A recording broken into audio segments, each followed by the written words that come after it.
Una staili nimekuja naye kuvunja magoti. Staili ya kuvunja magoti ndio ambayo imesababisha yeye apende na moyo kuanza kukulipia wifi. Ndio maana yake. Nimekuja staili nyingine.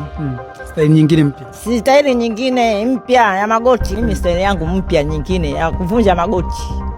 Kuvunja magoti? Ngoja nikujaribie uone. Hebu tuone unavunjaje magoti?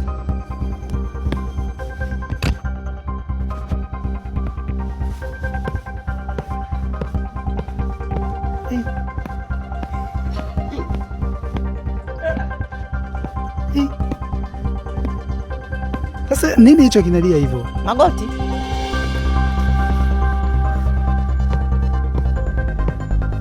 Sasa mbona kama unavunjika? Sivunjiki. Simuona hapa sijavunjika. Hii ni style. Hiyo ni style ya magoti. Wewe vunja magoti kama unaweza, njoo vunje magoti. Wewe unaruka msamba, mimi navunja magoti. Hiyo style uligundwaje? Style nacho. Yaani style hii tangu utoto. Ndio sasa hivi nimeamua kuweka hadharani.